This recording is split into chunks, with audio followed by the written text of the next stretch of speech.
मुआहिदा दूसरे मरहले में दाखिल होने का ऐलान, ईरान को धमकियों की गर्दान। अमरीकी सदर की अमीर कतर और अमाराती सदर से मुलाकातों के दौरान गुफ्तगू। कहा, जौहरी हथियार हासिल करने की कोशिश की तो क़यामत ढा देंगे। हम ईरान का अफज़ोदा यूरेनियम हासिल करना चाहते हैं, लेकिन इस काम में कोई जल्दी नहीं। मुआहिदे के तहत ईरान के पास कभी जौहरी हथियार नहीं होंगे। आइंदा मुज़ाकरात से बाकी मामला भी हल हो जाएंगे। जुमे तक आबना हॉर्मुज़ को मुकम्मल तौर पर खोल दिया जाएगा। बहरी जहाज़ों से कोई टोल टैक्स वसूल नहीं किया जाएगा। ईरान इब्राहिमी मुआहिदे में सबसे बड़ी रुकावट था। उम्मीद है कि अब मज़ीद ममालिक शामिल होंगे। ईरान के साथ अमन मुआहिदे का मतन जल्द जारी किया जाएगा। ईरान डील को नजरसानी के लिए कांग्रेस को भेजेंगे। ईरान के साथ मुआहिदा लेबनान में किसी भी मुमकिन इसराइली हमले के बावजूद बरकरार रह सकता है। इसराइल को तजवीज़ दी है कि हिजबुल्लाह से निपटने की जिम्मेदारी शाम को सौंपी जाए।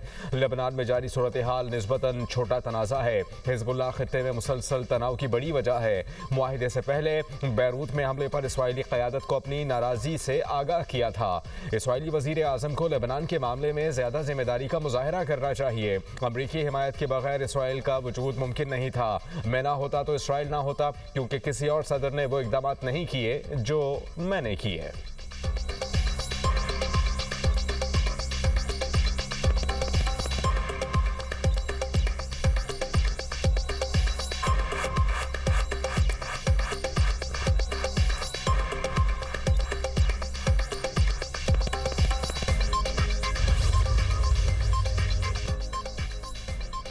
अमरीकी दबाव नजरअंदाज, इसराइली जंगी तैयारों की जनूबी लेबनान के ज़िला नबतिया में बमबारी। कई मकामात निशाना। हमलों में 4 अफराद शहीद, मुतादिद जख्मी।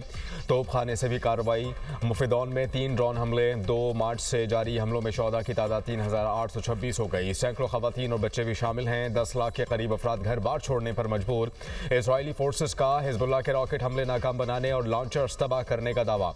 ईरानी स्पीकर मोहम्मद बाकिर कालिबाफ का लेबनानी स्पीकर से राबता। कहा कि जंग का खात्मा लेबनान समेत तमाम महाजों पर होना चाहिए। इसराइल लेबनान से अपनी तमाम फौजें वापस बुलाए। खित्ते में अमन के लिए तमाम महाजों पर जंग का खात्मा नागुज़ीर है। इसराइली अफवाज का मुकम्मल इनखला ही पायदार अमन की जमानत है।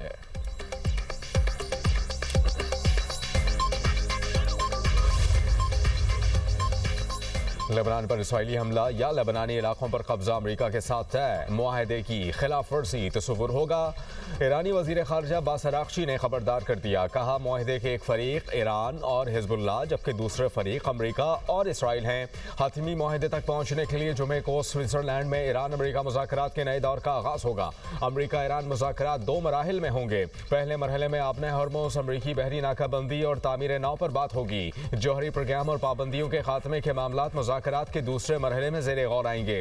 ईरानी नायब वज़ीर ख़ारजा मजीद तख्त रवानची ने कहा, स्विट्ज़रलैंड में दस्तखत करने की तकरीब में ईरानी वफ़द की क़यादत स्पीकर पार्लियामेंट मोहम्मद बाकिर कालिबाफ करेंगे। अमरीकी वफ़द के सरबरा नायब सदर JD वैंस होंगे। ईरानी बंदरगाहों पर आयद अमरीका की 2 माह से जारी बहरी नाकाबंदी ख़त्म कर दी गई।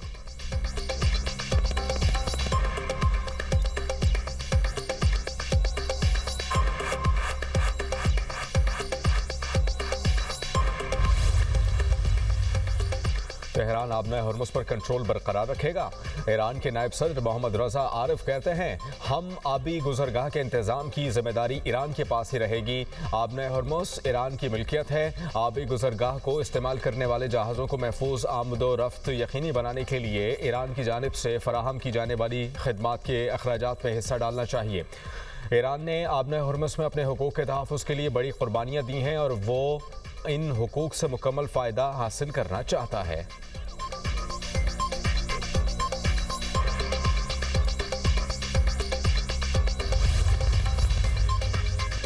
मुआहदे के तहत ईरान को अमरीकी खजाने से $1 भी बराह रास्त नहीं दिया जाएगा। अमरीकी नायब सदर JD वैंस ने वाज़ेह कर दिया। अमरीकी टीवी से गुफ्तगू के दौरान कहा कि अगर ईरान मुआहदे पर अमल करे तो दीगर ममालिक को ईरान में सरमायाकारी की इजाज़त दी जा सकती है। मुआहदे की तफसीलात जुमे को बाज़ाबता तकरीब के दौरान जारी की जाएंगी। सदर ट्रंप चाहें तो मुआहदे की तफसीलात मुक़र्ररा तारीख से पहले भी जारी कर सकते हैं। मुज़ाकराती अमल में पाकिस्तान और कतर ने अहम किरदार अदा किया। मौजूदा मुआहदा 2015 के जौहरी मुआहदे से मुख्तलिफ है। खलीजी और अरब ममालिक ट्रंप इंतजामिया के मुआहदे की हिमायत करते हैं। मुआहदा खित्ते में इस्तेहकाम और ईरान के साथ नए ताल्लुकात की बुनियाद बन सकता है।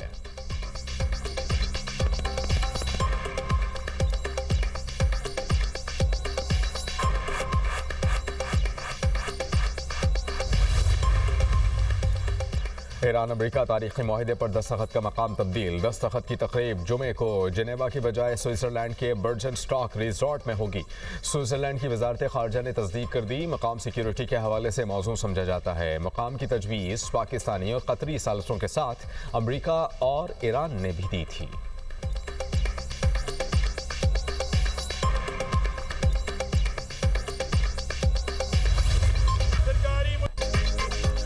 सरकारी मुलाजमिन की तनख्वाहों में 7 और पेंशन में 3.5% इजाफे का ऐलान। पंजाब का आइंदा वाली साल का 5,903 अरब रुपए का सरप्लस बजट पेश। पंजाब को विफाक से काबिल अदम हासिल में 4,91 अरब रुपए मौसूल होंगे। सूबाई आमदन का हदफ 1,209 अरब रुपए मुकर्रर। जारी अखराजात का तखमीना 1,962 अरब 93 करोड़ रुपए तजवीज़। सालाना तरक्याती प्रोग्राम पर 752 अरब रुपए खर्च होंगे। तालीम के लिए 750 और सेहत के लिए 500 अरब रुपए मुख्तस। आइंदा माली साल के अखराजात में सूबाई मालियाती कमीशन के लिए 824 अरब मुख्तस, तनख्वाहों पर 638 अरब और पेंशन में 500 अरब रुपए खर्च होंगे। दीगर खिदमात की फराहमी के लिए 783 अरब रुपए रखने की तजवीज़। प्रॉपर्टी टैक्स के लिए ई पेमेंट से अदायगी लाजमी करार। Property tax late payment surcharge माहाना के बजाय सेमाही करने की तजवीज़। प्रॉपर्टी टैक्स खुद तशखीसी स्कीम में आने वालों को 5% रियायत दी जाएगी। पंजाब के लाइसेंस याफ्ता motor vehicles dealers withholding agents करार। इलेक्ट्रिक व्हीकल पर टोकन टैक्स में मज़ीद 4% की रियायत देने की तजवीज़। इलेक्ट्रिक गाड़ियों पर टोकन टैक्स की छूट 95% से बढ़ाकर 99% की जाएगी। पंजाब हुकूमत ने कॉटन फीस मुकम्मल ख़त्म कर दी। ज़राई टैक्स निज़ाम में तब्दीली करके फिक्स टैक्स स्ट्रक्चर मुतारिफ कराया जाएगा। सूबाई वज़ीर ख़जाना मुश्तबा शुजा रहमान ने बजट पेश किया। वज़ीर आला पंजाब मरियम नवाज़ की भी बजट इजलास में शिरकत। अपोजिशन अरकान का बजट तक़रीर के दौरान शोर शराबा।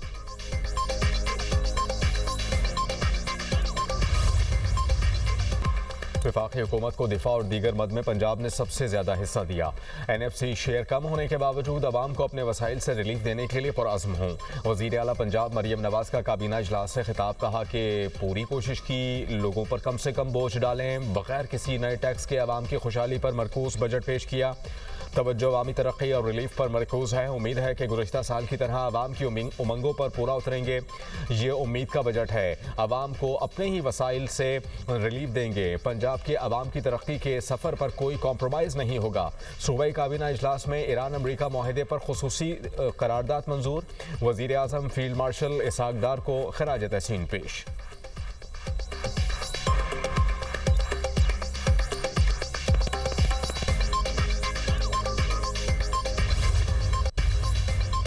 वज़ीर आज़म की ज़ेर सदारत गिलगित बल्तिस्तान में 100 मेगावाट शमसी तवानाई के मनसूबे पर जायज़ा इजलास। मुतल्लिका हुकाम की सोलर मनसूबे के हवाले से ब्रीफिंग। गिलगित बल्तिस्तान की सरकारी इमारतों के लिए 18 मेगावाट शमसी तवानाई का मनसूबा है।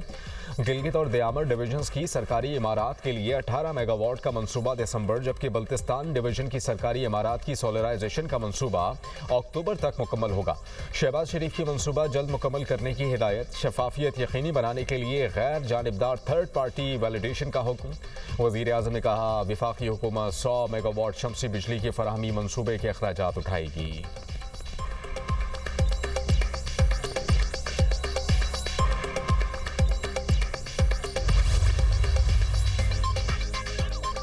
ईरान अमेरिका माहिदा खित्ते में अमन की जानिब अहम पेशरफ्त करार। पाकिस्तान और चीन का ईरान और अमेरिका के दरमियान MOU का खैर मकदम। नायब वज़ीर आज़म इसहाक डार की चीनी वज़ीर ख़ारजा से टेलीफोनिक गुफ्तगू। वांग यी ने पाकिस्तान की सिफारती कोशिशों और सालसी किरदार को सराहा।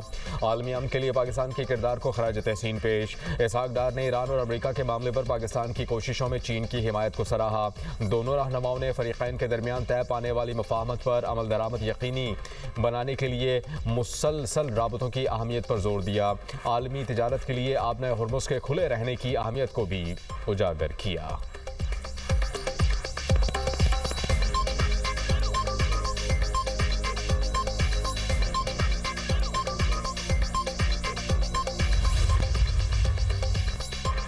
आलमी मार्केट में खाम तेल की कीमतें 3 माह की कम तरीन सतह पर आ गईं। अमरीकी खाम तेल की कीमत $76 फी बैरल हो गई। बरतानवी खाम तेल $79 फी बैरल में फ़रोख्त। मुत्तहिदा अरब अमारात का मरबन क्रूड ऑयल $71.8 फी बैरल हो गया। पाकिस्तान स्टॉक मार्केट में मुस्बत रुझान। 100 इंडेक्स में 3,353 पॉइंट्स का इजाफा। इंडेक्स 1,80,392 पॉइंट्स पर बंद।